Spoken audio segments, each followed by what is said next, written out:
I was just the nanny, tucked away with the alpha's pups while the entire pack prepared for the mating ceremony. Little did I know, the alpha king himself had abandoned the ceremony, his eyes fixed on me for reasons I couldn't comprehend, until he did the unthinkable. Chapter 1. The Invisible Nanny. The scent of warm milk and clean linen was Kelly's entire world. Here, in the royal nursery, she was safe. She was invisible. She hummed softly, rocking little Lyra, the alpha's pup with silver hair and stormy eyes. The familiar ache settled in her chest, a yearning for something she could never have. A family, a mate, a place to belong. From beyond the door, sounds of the pack preparing for the grand ceremony bled through. Tonight, Alpha King Kalen would begin his search for a Luna. The thought sent a cold shiver down her spine. Lady Ara appeared in the doorway, a vision in winter blue, her silver hair coiled in diamonds. Her gaze swept over Kelly with that familiar look of distaste. Tainted. The look that whispered of her parents' disgrace, a sin Kelly was forced to wear like a shroud. Kelly retreated into her tasks. She remembered another man, a beta she'd thought she loved. No alpha will ever choose the daughter of traitors. You are replaceable, Kelly. Always will be. A sharp cry shattered the quiet. Leo was awake, his cries growing desperate. Kelly scooped him up and did the only thing she knew. She began to sing, an old lullaby her mother had sung to her, a melody of moonlight and forgotten magic. His cries softened into silence. Lost in the moment, Kelly was unaware that her song was drifting through the stone corridors, seeking out a restless soul it was never meant to find. Chapter 2. A Presence in the Dark. The silence felt different now, heavier, as if holding its breath. Kelly could still hear the distant celebration, a reminder of the world she watched from shadows. 2 maids passed the nursery door. Lady Era looks like a queen already. The Alpha King would be a fool not to claim her tonight. The words struck Kelly like stones. Flawless bloodline. Her own felt like a disease. A sudden shift in the atmosphere made her freeze. The distant noise dropped away. The air grew thick with unseen pressure. The pups stirred, sensing something primal. Someone was coming. The nursery door creaked open slowly. A massive figure stood silhouetted in the doorway, blocking the light. He was huge, his shoulders filling the entire frame. An overwhelming power rolled off him in waves. Then she heard it, a low, rumbling growl. He moved into the lamplight. The Alpha King. He was larger than she'd imagined, a creature of raw, untamed power. His black tunic was unlaced at the throat, dark hair disheveled. He didn't look like a king at a ceremony. He looked like a predator on the hunt. His eyes held a strange, mesmerizing light, like glowing cinders of a dying fire. And they were fixed on her. Kelly dropped into a deep curtsy, her head bowed. Don't see me. Please, just go away. An eternity passed. He just watched her. She could feel his gaze, a physical weight pressing down. Kelly. His voice filled the room, a low, guttural rumble. It wasn't the voice of a king addressing a servant. It was possessive. A claim. She looked up, unable to stop herself. His eyes blazed with an emotion she couldn't comprehend. Desperation. Hunger. He took steps forward. She scrambled backward until her back hit Lyra's crib. Trapped. He reached out and wrapped his fingers around her wrist. His grip was iron, yet a shocking bolt of heat shot from his skin to hers.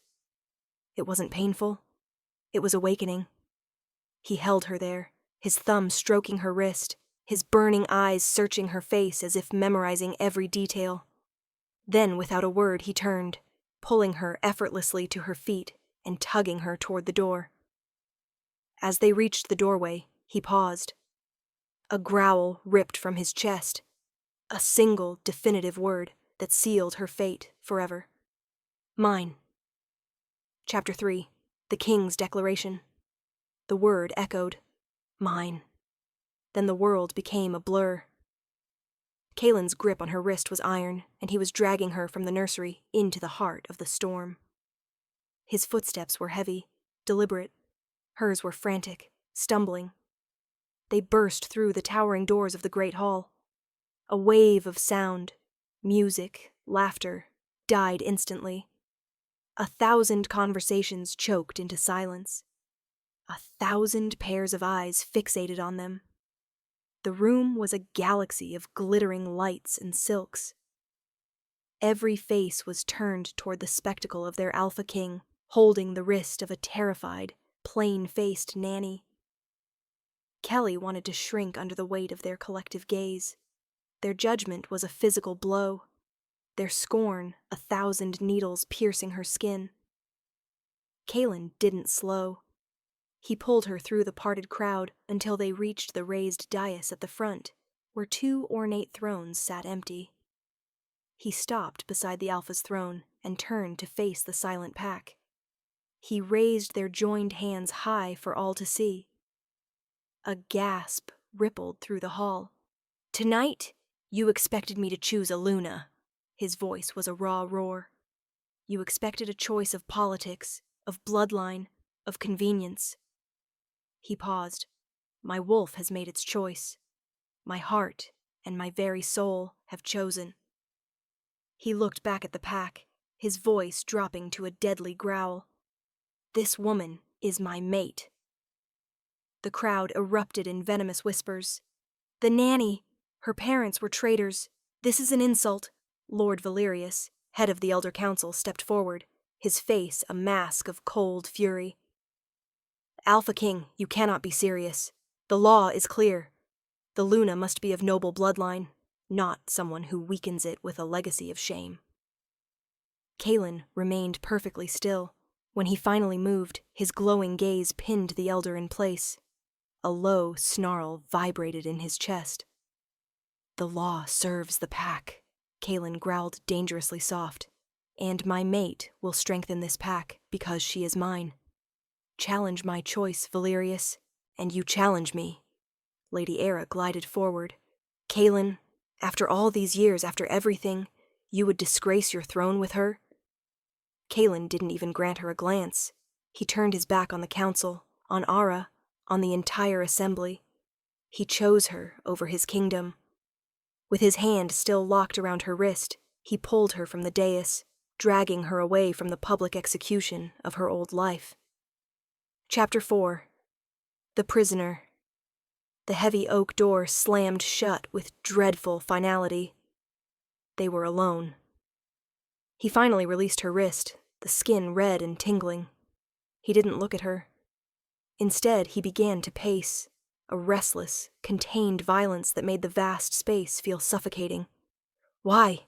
she whispered. "Why would you do that? It has to be a mistake." Kaylin stopped and slowly turned. The raw fury was gone, replaced by something more unsettling, desperate, agonizing pain. "It is no mistake," he said, voice rough.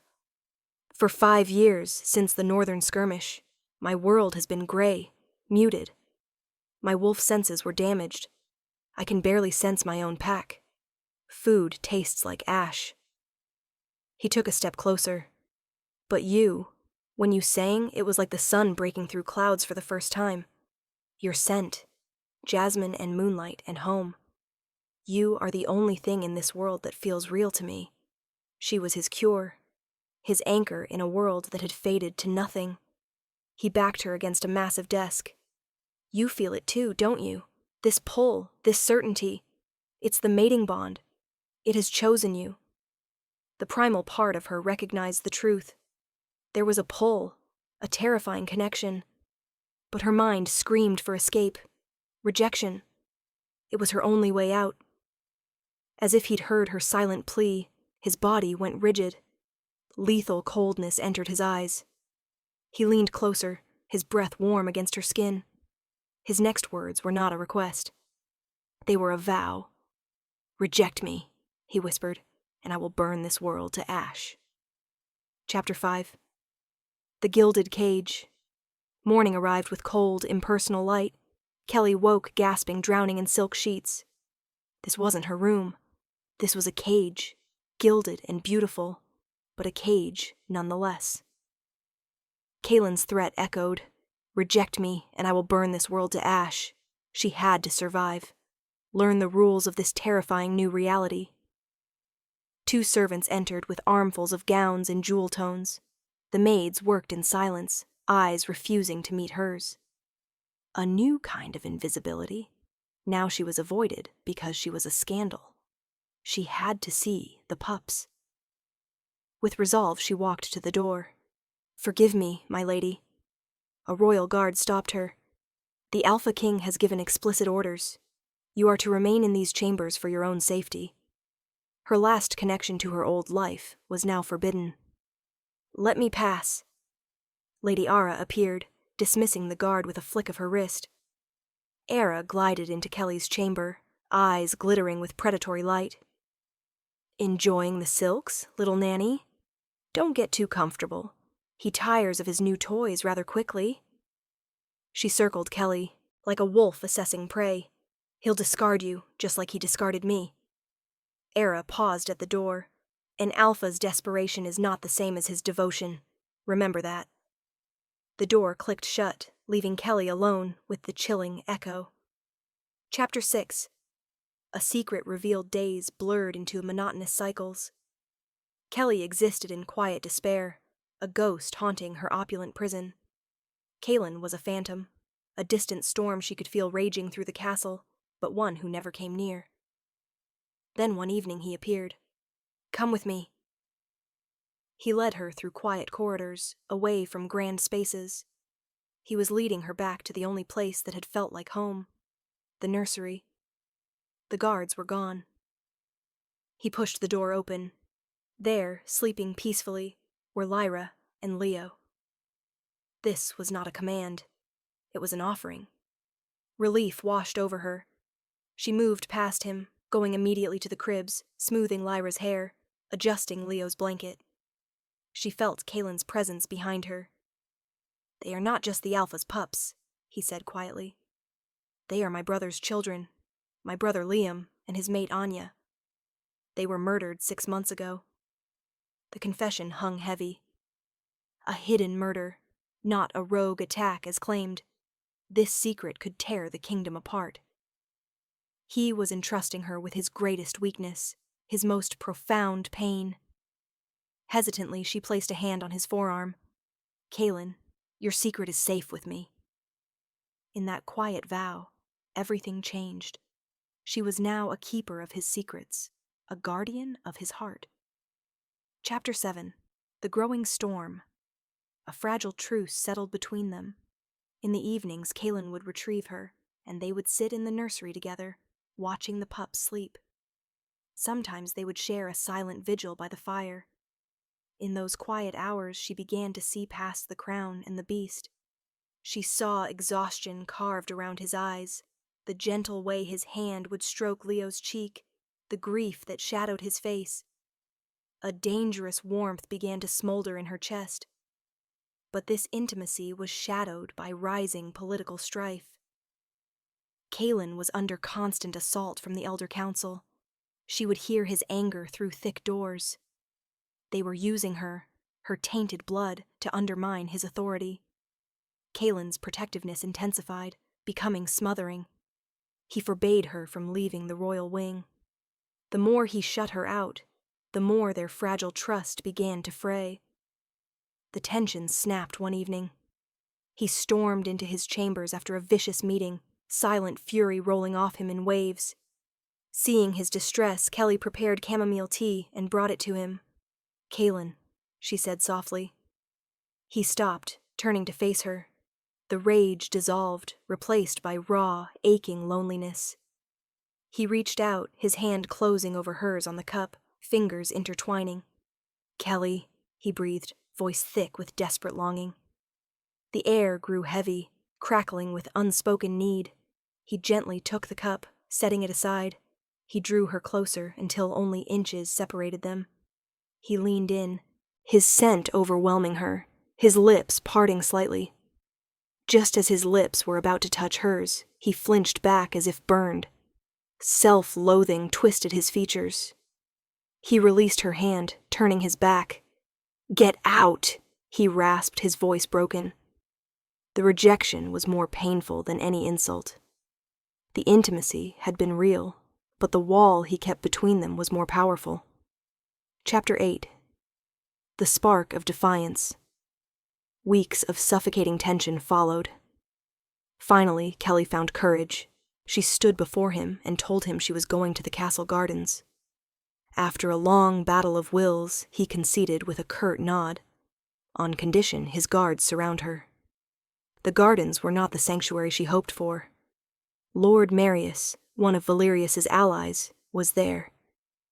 He didn't address Kelly directly, but let his voice carry, "It is a pity, is it not, that the pups of a true alpha like Liam are now being raised by that?" The insult was cruel, aimed at her love for the children. But something different happened this time. Instead of withering, a spark of defiance ignited within her. She stopped, turning to face him fully. Her voice was calm and clear. "You are mistaken, my lord.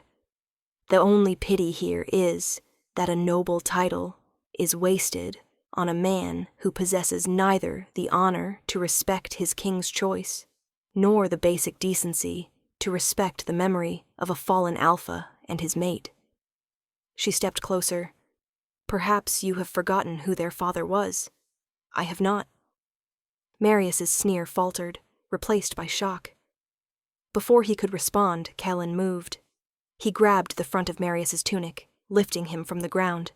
"You will not speak of my mate. You will not speak of my kin."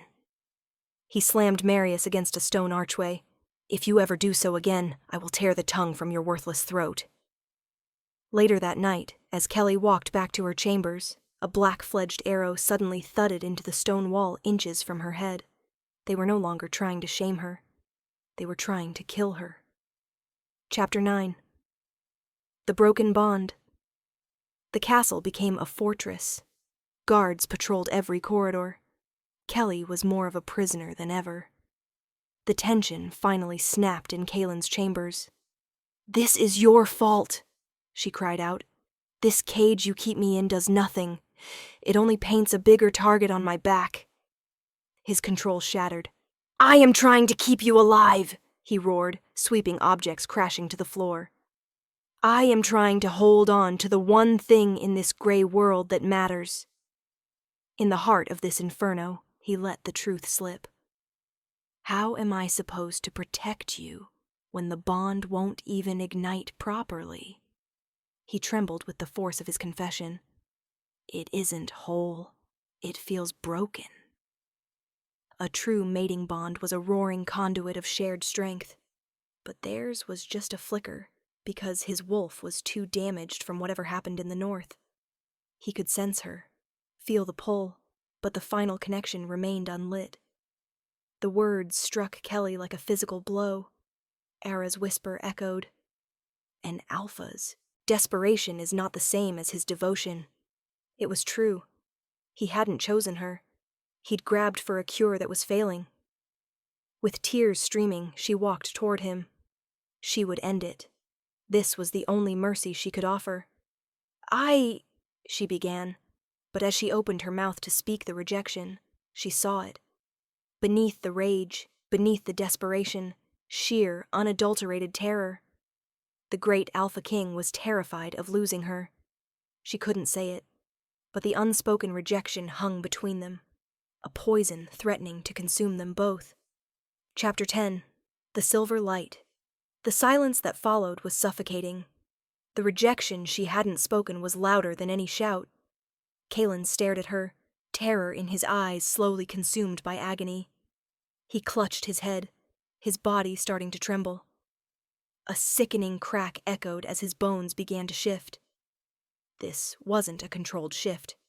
It was violent, agonizing. He was trapped between man and wolf, his eyes glowing with mindless golden fury. The half-shifted monstrosity lunged. In that heart-stopping second, something within Kelly shifted. Fear was eclipsed by strange, sudden calm. An instinct she never knew she possessed took over. She didn't scream. She didn't cower. As the beast descended, she reached out. Her hand pressed flat against the center of his chest. A soft, silvery white light, cool and gentle as a moonbeam, flared from her palm. The ethereal glow sank into his body, a silent, soothing wave that met the raging inferno within. The creature's snarl faltered.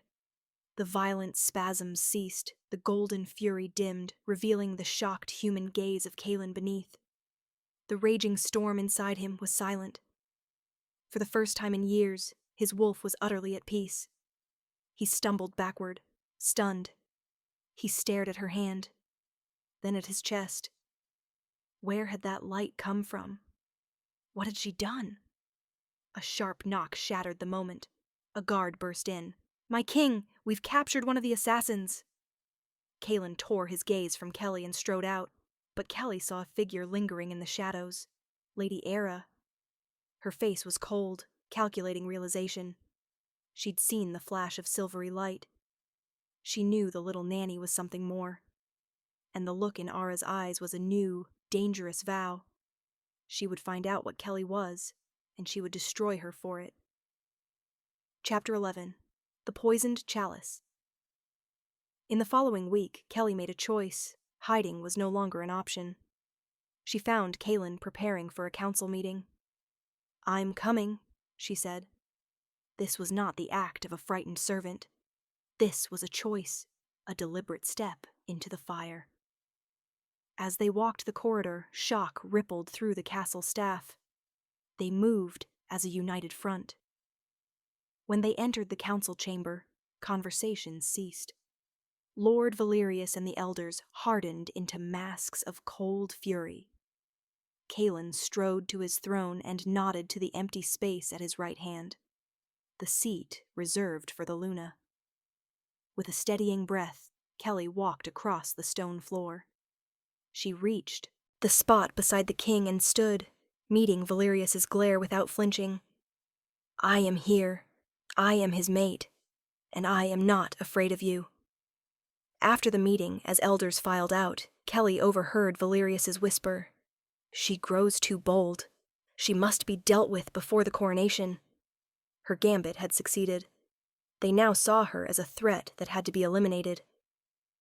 Days later, Kelly found an ally, Lena, a young serving girl with gentle warmth. Lena brought Kelly meals and shared harmless gossip. One evening, Lena brought a goblet of dark-spiced wine. "A gift, my lady, to help with the nerves." Kelly accepted gratefully. At first, pleasant warmth spread through her limbs, but the warmth gave way to creeping numbness. Her thoughts grew slow and sticky. When she tried to stand, her legs buckled. Cold dread washed over her. Something was terribly wrong. She stumbled toward the door as the world went black. Kaelin found her. The sound that ripped from his chest was not human. A roar of pure grief and rage that shook the castle foundations. As darkness threatened to pull her under, Kelly saw the monster he'd become in his grief. With the last of her strength, she reached out, clutching his face. "Kaelin," she whispered, "I'm not afraid of you." Her words pierced the red haze of his fury. With a sob torn from his soul, he scooped her into his arms and roared for the healer. Chapter 12. The Luna Trials. She survived. The betrayal burned away her last vestiges of fear, replacing them with cold, hard resolve. Lena had vanished, a clear confession of guilt.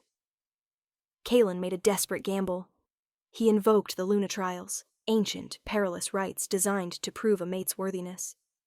The first trial took place at dawn in the sacred grove. Kelly had to walk a winding path to retrieve a moonstone while braving magical illusions designed to manifest her deepest fears. Lord Valerius and the elders officiated.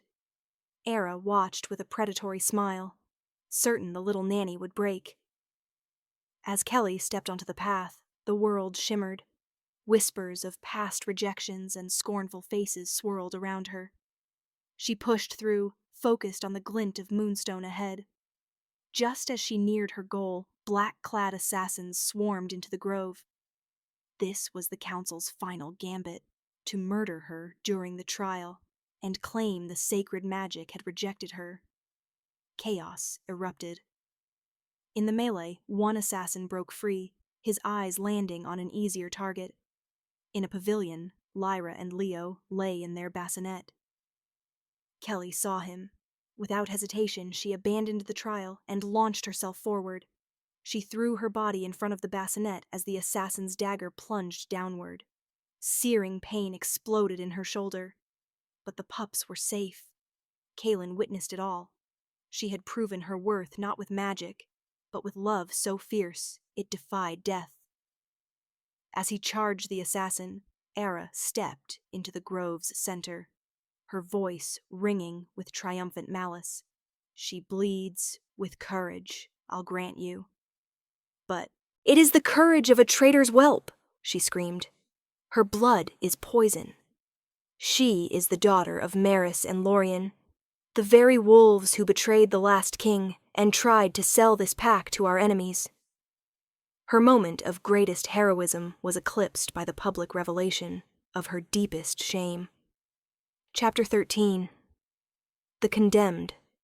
The echo of Ara's accusation hung in stunned silence. Daughter of Maris and Lorien. The words were a death sentence. The pack members who'd seen her bleed for their future alphas now stared with sickening horror. Brief respect was extinguished, replaced by familiar suspicion and hatred. Lord Valerius seized the moment, pointing an accusatory finger at Kelly. It all makes sense now. This is not the king's fated mate. This is a viper we welcomed into our midst. He twisted events into sinister narrative, the king's obsession, the attacks on her life staged to make her seem a victim. It is all a lie, a plot to finish the treason her parents began. This was her absolute rock bottom. Wounded, exposed, and now framed as a conspirator. She stands accused of high treason, Valerius boomed. By ancient laws, there is only one punishment. She must be executed. The demand for her death rippled through onlookers, becoming a chant. Kaelin scooped her into his arms, radiating furious defiance. He carried her from the grove, not as a conquering hero with his Luna, but as a cornered king retreating with his accused mate. Chapter 14. The Impossible Choice. Kelly's shoulder was bandaged. The physical wound was proof of her loyalty, yet it meant nothing. In the pack's eyes, the scar was merely another mark of deceit. Kaelin stayed with her, but he was no longer a king radiating power. He was a tormented man, pacing like a caged lion, his helplessness more terrifying than his rage. A messenger arrived with news that sealed their fate. Lord Valerius had rallied the noble houses. Their ultimatum: deliver the traitor's daughter for execution, or they would secede, shattering the kingdom and plunging the pack into civil war. Kaelin was being crushed between two impossible loves, his duty to his people and the primal command to protect his mate. Seeing him so broken awakened the ghost inside her, the belief that she was a burden, a curse. Her life wasn't worth the blood of the kingdom. With tears streaming, she went to him, her hands finding his. Let me go, Kaelin. Give me to them. Don't let the pack bleed for me. My life isn't worth it. It was the ultimate expression of her brokenness, a desperate attempt to prove the terrible lie she'd always believed about herself. He stared at her, his golden eyes a maelstrom of conflict. Every instinct screamed at him to protect her, but the weight of the crown demanded sacrifice. As they stood locked in terrible stalemate, Era appeared in the doorway. "Oh, you poor naive thing," she whispered.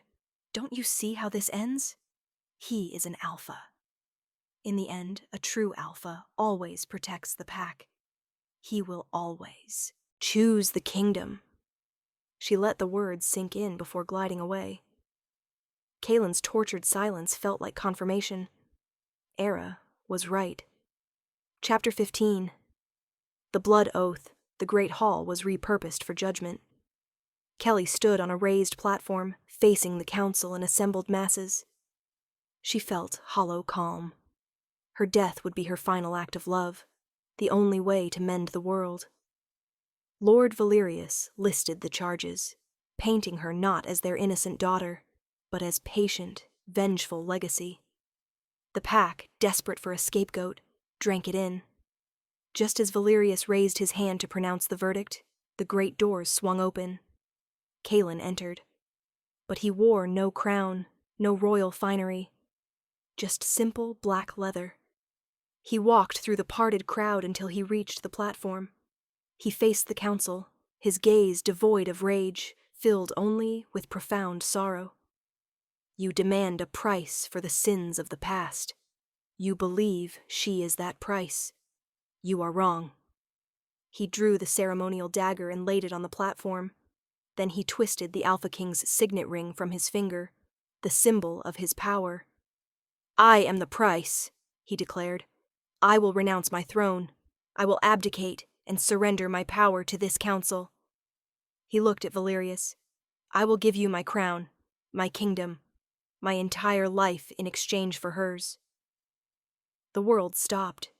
He was choosing her, not just over his life, but over his sacred duty, his legacy, his very soul. Kelly couldn't let him do this. She opened her mouth to refuse, to sacrifice herself. At that moment, a single beam of white light lanced through a high window. The full moon was rising. A guttural sound of torment started in Kaelin's chest, growing into a roar of heart-shattering agony as his body began to tremble violently. The strain of offering his soul finally broke his fragile hold on his tormented wolf. Chapter 16. Blood of the Moon. Kaelin's roar was the sound of a soul tearing apart. He was breaking under the impossible weight of his sacrifice. In that instant, watching him come undone for her, something inside Kelly shifted. The desperate wish to die was burned away, replaced by a ferocious need to live for him, to fight for him. The moonlight streaming through the window didn't feel cold. It felt like a jolt of life, warmth spreading through her veins like liquid starlight. Whispers about her parents echoed differently now. What if the story was a lie? What if her blood wasn't poison, but a legacy of something else entirely? As Kaelin's body began to contort, she moved. She was no longer a victim awaiting judgment. She was a woman walking toward her destiny. She placed both hands flat against his chest. This time, it wasn't a flicker. It was a flood. Brilliant, blinding silver-white light erupted from her palms, pouring into his body. The light was cool, calming, carrying the scent of night-blooming jasmine and ancient sacred places. The entire hall gasped. The moonlight seemed to bend, channeling directly through her. With the surge came ancestral knowledge, images and feelings not her own. She understood. She was not the descendant of traitors. Her bloodline was rare, ancient, and sacred. Moon healers, wolves with the ability to soothe the savage beast, to mend the spirit, to channel the goddess's essence. Her parents hadn't been traitors. They'd been a threat to dark power and were eliminated, their legacy twisted into a curse. Her touch did more than halt his transformation. The silver light sank deeper, finding the old wound on his soul from the northern skirmish, and began to soothe the scarred tissue. The tormented rage in his eyes cleared, replaced by blazing hope as he stared at her, truly seeing her for the first time. Across the hall, Lord Valerius and the elders stared in horror. The weapon they'd wielded, her tainted blood, had been obliterated by divine power. In the stunned silence, a new, terrifying question formed. What have we done? Chapter 17. The New Order. Kaelin, his wolf steady and calm for the first time in 5 years, seized the advantage. He took Kelly's hand, no longer a brand of ownership, but profound partnership. He led her from the platform, daring anyone to challenge them. The council was too shocked, too afraid to speak. Back in the chambers, the world had been remade. He looked at her with humble awe. She told him everything she'd seen. My parents weren't traitors, Kaelin. They were healers. Someone in the old king's court feared their power, so they were framed, destroyed. Together they looked at the pieces. The council's desperate campaign against her, Valerius's obsession with her tainted blood. It was all built on lies. Kaelin spoke of a legend, a dangerous, forgotten ritual, the blood oath, a bonding ceremony under the full moon before the entire pack. We offer our blood, our spirits, our souls to each other and the goddess. If it succeeds, our bond will be absolute. Your power will be sealed as a divine gift. He paused. But if it fails, it could shatter us both. We'll do it, Kelly said, unwavering. As they stood together, the chamber door burst open. A guard stumbled in, bleeding. My king, Lord Valerius. He's made his move. He and his loyalists are storming the royal wing. The castle is breached. The sounds of battle, clash of steel, snarls of fighting wolves, erupted from the corridor. The battle was here, now, and it was for their lives. Chapter 18. The Queen's First Battle. The doors splintered, exploding inward. Assassins poured into the room, blades ready. Kaelin roared and let his wolf take over. The shift was instantaneous. Where the man stood, a massive black wolf now stood, larger and more powerful than she'd ever seen. He was no longer a broken beast. He was magnificent. He met the assassin's charge like a tidal wave. The battle was brutal, chaotic violence. But there were too many. They were trying to get past him to the pups. The pups, awakened by the clash, began to wail. Their cries cut straight into Kelly's heart. She was no longer a servant to be saved. She was a Luna. And this was her den. An assassin slipped past Kaelin's flank, his poisoned dagger raised, eyes fixed on the crying infants. Kelly moved without thinking. She grabbed a heavy chair and swung it with desperate strength. The wood crashed against the assassin's side, sending him stumbling. She gave Kaelin the moment he needed. He spun, his jaws closing around the attacker. For one brilliant moment, she'd fought with him, a partner in battle. As the fight raged, an assassin's blade sliced deep along Kaelin's flank. The king's wolf yelped but finished the last attacker before collapsing. Without hesitation, Kelly was at his side, pressing her hands to the bleeding wound. But the poison was too strong. Acting on instinct, she bit down on her own wrist and pressed the bleeding wound against his. Her blood, the sacred blood of a moon healer, sizzled as it met his tainted flesh. The silver light flared, neutralizing the poison and knitting the torn muscle. She knelt on the floor of their ruined chambers, healing her fallen king with her own life force. Chapter 19. 2 souls, 1 fire. The great hall was filled with stunned survivors. They'd seen her heal him. They'd seen her fight for the pups. They'd seen a miracle. The full moon poured silver light through shattered windows. This was the moment. Kaelin addressed his people, voice raw but unwavering. He told them of the council's lies, of the true noble bloodline of the woman beside him. The laws of men have failed us. Tonight, we will not put our faith in the words of wolves, but in the will of the goddess herself. We will perform the blood oath here, now, and let the moon be our witness and our judge. He looked at Kelly, his eyes filled with absolute trust. A collective gasp went through the pack. The blood oath was a myth, a ritual so dangerous no one had attempted it in 500 years. Kaelin took the ceremonial dagger. He did not hesitate. He drew a sharp line across his own palm, dark blood welling instantly. Then, with reverence that made her heart ache, he took her hand. His touch was infinitely gentle as he made a matching cut on her palm. He pressed their bleeding hands together, flesh to flesh, blood to blood.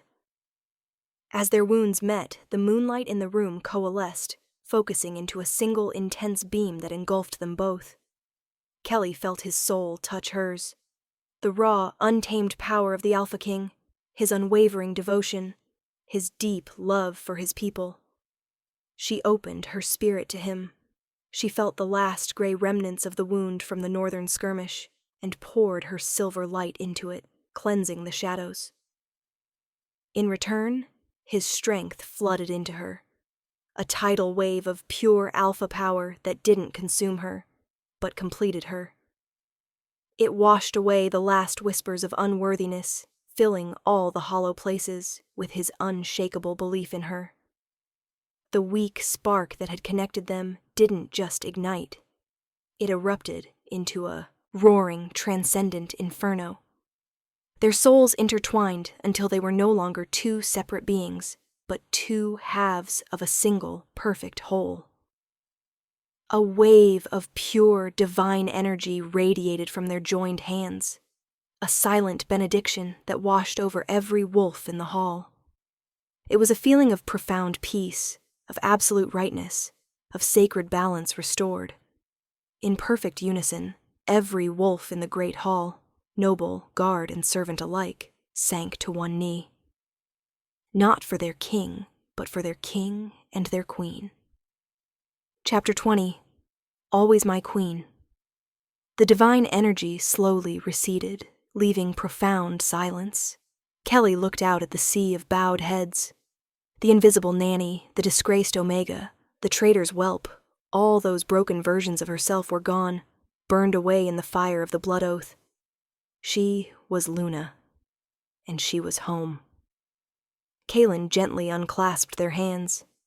She looked down to see both palms completely healed, leaving only a thin, shimmering silver line, a permanent mark of their bonded souls. He turned to her, love shining in his golden eyes, so profound it was more brilliant than moonlight itself. Then he did something that shattered 1,000 years of tradition.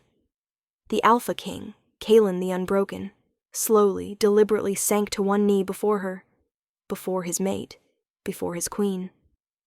He took her hand, not with possessive grip, but with gentle worship. "Kelly," he said, voice thick with emotion yet strong enough for every wolf to hear. "You faced down my enemies. You healed my wolf. You saved my soul." His gaze was an oath.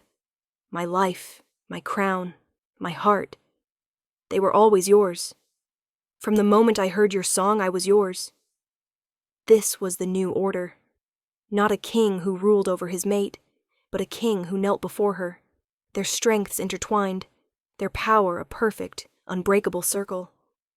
A small commotion came from the side of the hall. A guard gently guided two small figures forward. Lyra and Leo toddled on unsteady legs across the stone floor. They bypassed the kneeling king and went straight to Kelly, their small hands clinging to her dress. They looked up at her with pure, uncomplicated adoration. This was the only judgment that had ever truly mattered. With a laugh that was half a sob, Kelly knelt down, mirroring her king, and scooped the pups into her arms. Their small, warm bodies fit against her as if they were pieces of her own soul. She looked from their trusting faces to her kneeling king, to her devoted pack. The hollow ache she'd carried since childhood was finally, completely gone. This was her family. This was her pack.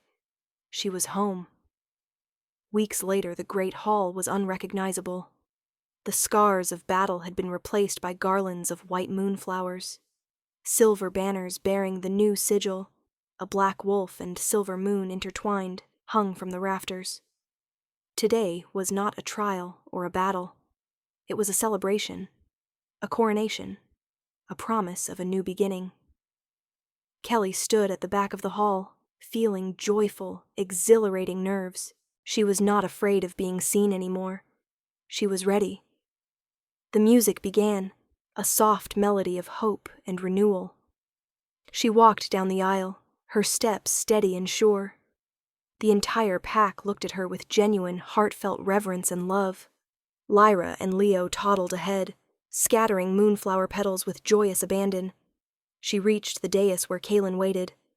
The pure happiness that lit him from within chased away the last shadows. He was not just a king. He was a man deeply, truly, completely in love. A guard brought forward the Luna's crown on a velvet cushion. It was not heavy gold and jewels, but a delicate circlet of woven silver shaped like moonflower vines, a single perfect pearl resting in the center. Kaelin took the crown, holding it up for the pack to see. Before he placed it on her head, he spoke his final vow. "The world saw you as a servant," he said, voice ringing with passion. "They saw you as a nanny, a whisper in the walls, a shadow to be overlooked. They were blind." He looked into her eyes, his soul laid bare. "I see you, Kelly. From the very first moment I heard your voice, my soul recognized yours." He smiled. "You were never just the nanny. You were never a placeholder. In my heart, you were always my queen." With infinite tenderness, he placed the silver crown upon her head. It settled as if made for her, a cool, lightweight destiny. The pack erupted in joyous, unrestrained celebration.